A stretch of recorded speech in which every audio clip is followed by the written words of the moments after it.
حضرت بہلول ولی اللہ تھے۔ ایک دفعہ کہیں سے گزر رہے تھے کہ ایک بچے کو دیکھا، وہ کھڑا رو رہا تھا۔ دوسرے بچے اخروٹ سے کھیل رہے تھے۔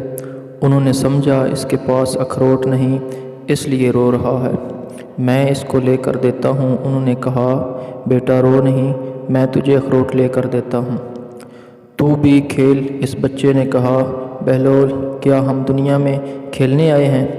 ان کو اس بات کی توقع نہیں تھی کہ بچہ ایسا جواب دے گا، تو انہوں نے کہا، اچھا پھر تو کیا کرنے آئے ہیں؟ بچے نے کہا، اللہ تعالیٰ کی عبادت کرنے آئے ہیں۔ انہوں نے کہا، بچے، ابھی تو تم بہت چھوٹے ہو، تمہارے کم کی یہ چیز نہیں ہے، ابھی تو تمہارا اس منزل میں آنے میں بہت وقت پڑا ہے۔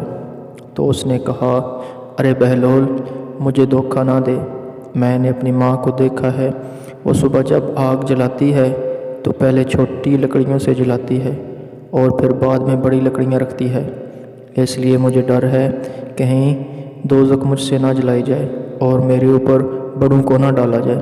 یہ سن کر بہلول بے ہوش ہو کر گر گئے۔ اس واقعے سے اللہ پاک ہمیں سیکھنے کی اور اس پر عمل کرنے کی توفیق عطا فرمائے، آمین ثم آمین۔